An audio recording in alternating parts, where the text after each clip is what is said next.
citizens' comments now. Okay, is there anybody else to make a comment?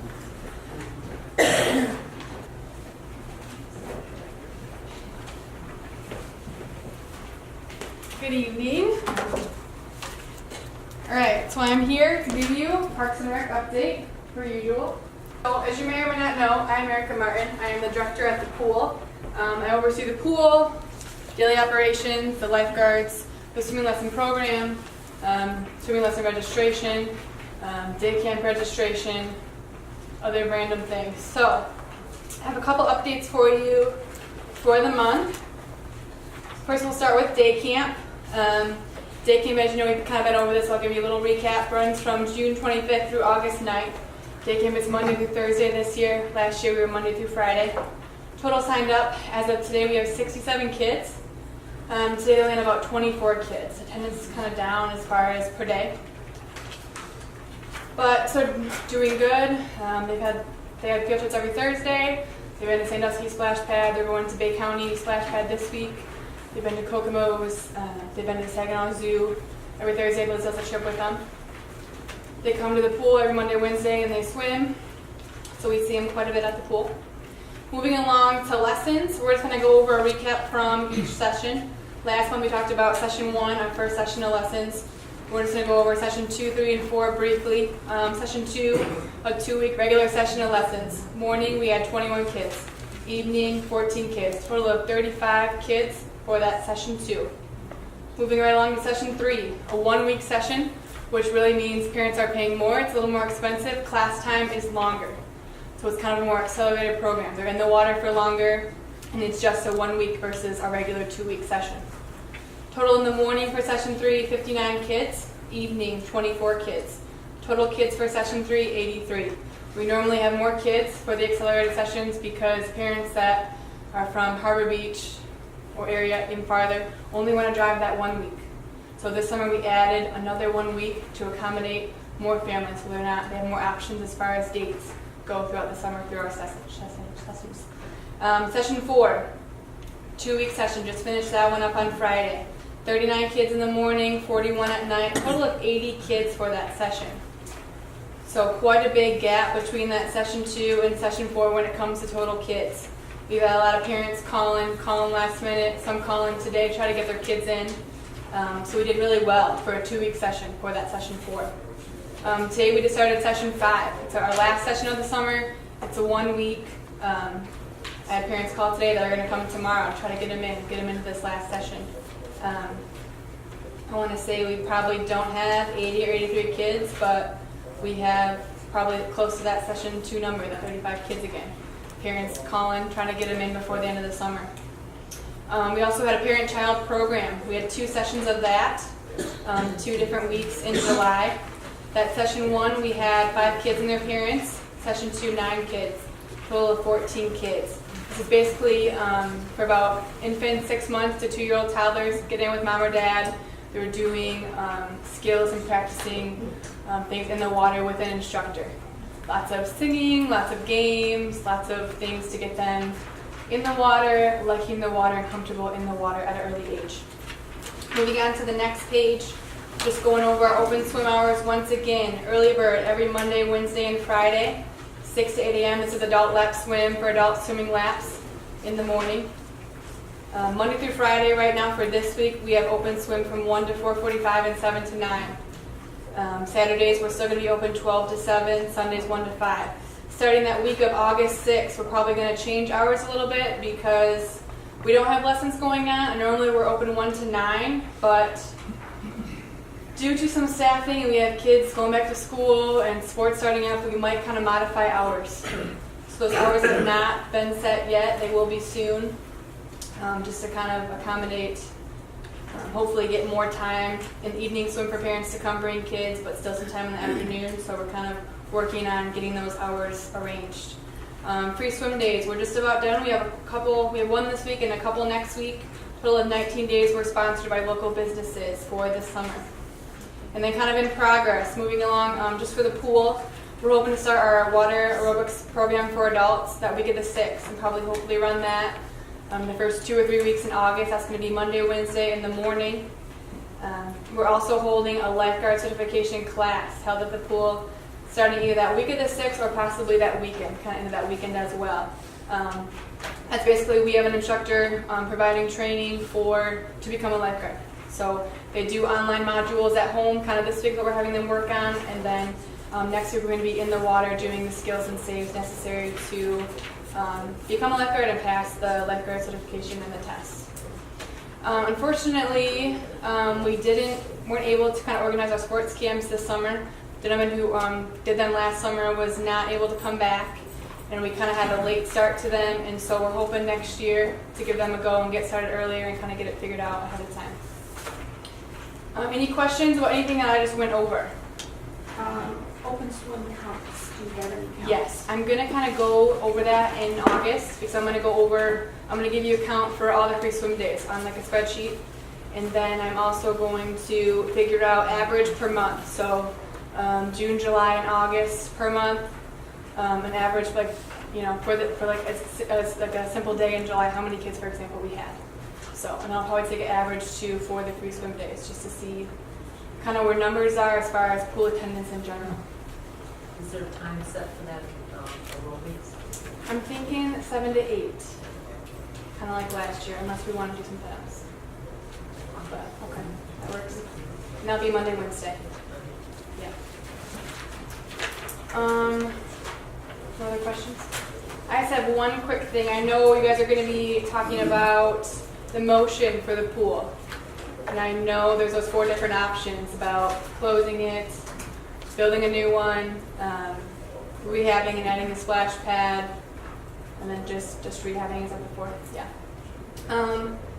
I do want you to know, just kind of think about this in the back of your mind. We know not only the pool is in bad shape, we need a new liner, we need cement fix, we need the tile fix. The locker rooms also need a little bit of attention.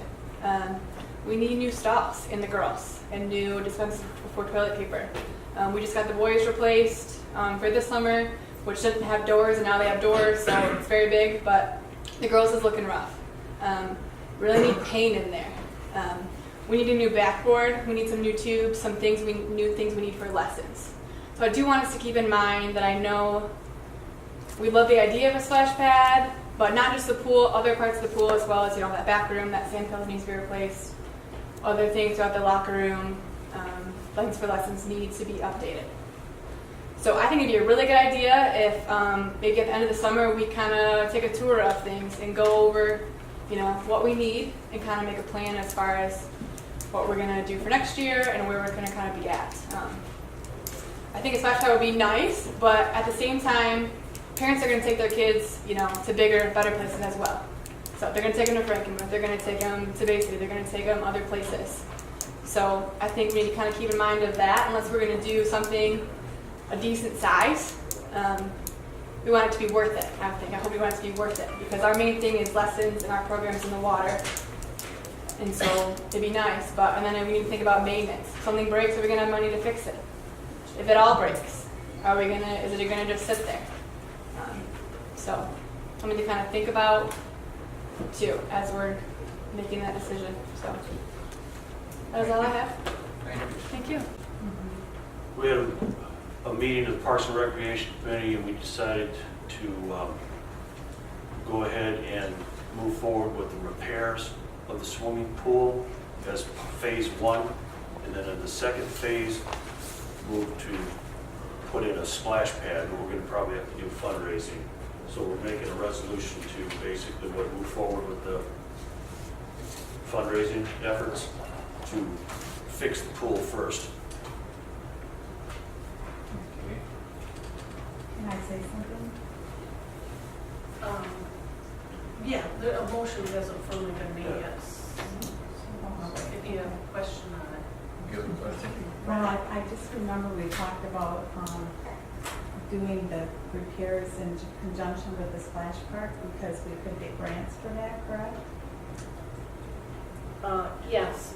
When you have just a maintenance, it's hard to get grants for just maintenance. So if you add another component to it, which is the purpose of the discussion at the Parks and Rec Committee meeting, then you open up the doors for some other allocations and some grants for that. MEDC has crowdfunding specifically that was being discussed. So that's why you're looking at basically two phases. The first is more urgent with the pool rehab. So we're looking for a motion on which of the four options you want to do, whether it's don't improve the pool, leave it as is, rehab the pool, a new pool, or rehab the pool with a splash pad component in phases. And so once you make that motion, then we'll be able to work with our fundraising committee on it. Or shut it down. So which would be our more cost-effective way to go, do you think, to actually do the grants with the pool to repair? You definitely want to repair the pool. And then we I need definitely want to move forward, and repair the pool first, and then worry about the splash pad later. second. Well, and another thing is what Erica brought up, of all the other things that the pool needs, maybe a little more than the splash pad. And some of that stuff is maintenance. The Yeah. interior stuff and that stuff that's been addressed, but that has So that been could be budgeted for. on this too, right? I'd like to make a comment. When we talked about the splash pad a number of years ago, when Steve was on council, and we investigated what Marlette had done, and they had a similar issue where they had to reline their pool because of its poor condition. And as a result of that, they wrote their grant in order to reline the pool at the same time putting in the infrastructure for the splash park, which was part of that grant structure. So they were able to do the renovation because by renovating it, they were putting in the stuff for the splash park, which is all in one group. If you're going to do the renovations for the pool now, you're pursuing a separate grant then for the splash park, and you're going to be paying for the pool investments separately. Is that what you're proposing? Rather than doing a grant and covering the both of them at one time like Marlette did? Yeah, I think that's what we were doing, right? Well, that fundraising aspect, that decision hasn't been decided yet, what grants and what type of grants that we apply for. I mean, that's a definite given. You're really looking for a motion on what you want to do with that area. Do you want just a pool? Do you not want a pool? Do you want a new pool? Do you want a pool with an add-on feature, which we're talking about a splash park?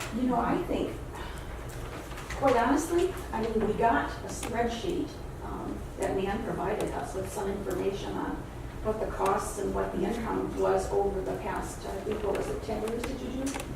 On the pool. But I think we need to have some information on what the costs are. What are we talking about? You just, splash pad is how much, and the pool renovation is how much? Don't we have to have some figures before we make a decision on what we're gonna do?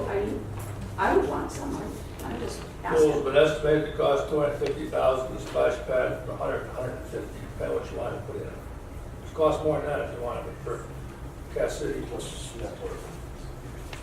So you're looking at about 350,000 then, roughly?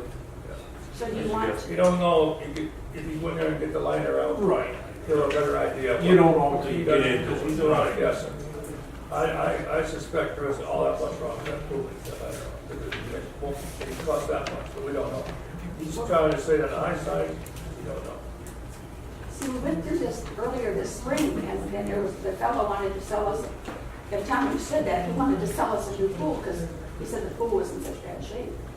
So, After I got him over here and talked to him, though, he said that wasn't what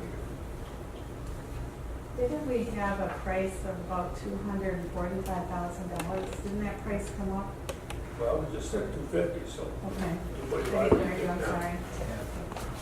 So I guess my question is, again, if we've got 250 to renovate pools, and we've got 150 for the splash park, is that something you want to consider applying for a state of Michigan grant where we have to match 25% of the whole shebang as opposed to 25% of 150?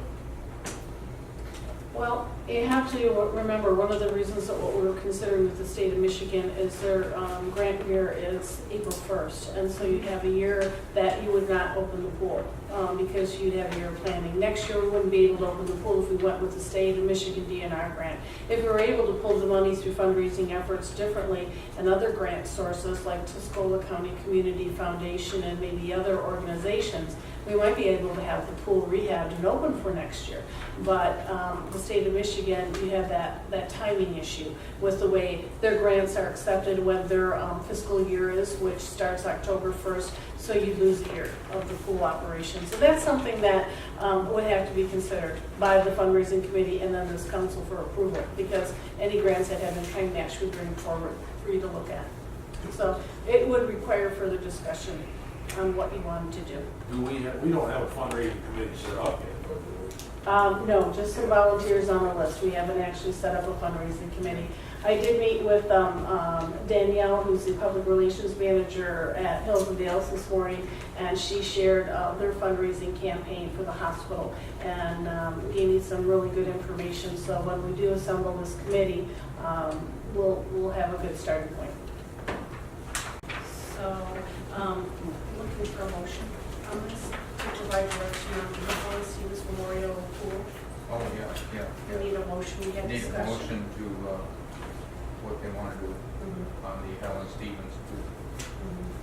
So what is the motion is to what, Do you have a motion? Wanted to make a motion to move forward with the repair of the Helen Stevens Memorial Pool as part of the first phase of the project, and then the second phase move forward with the splash pad. Okay. I'll second. Okay, there's a motion and a second to go to work on the Helen Stevens pool.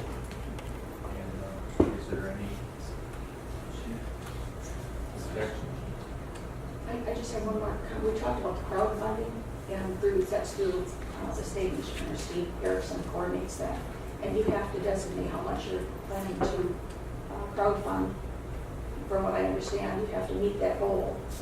You say 50,000, you have to raise 50,000, or you get nothing in match funds. And we have to apply for that process as well. Right. Okay. Okay, but moving back, all in favor of the what was that? Fix it. Repairing the Stevens pool, signify by yes. All right. Yes.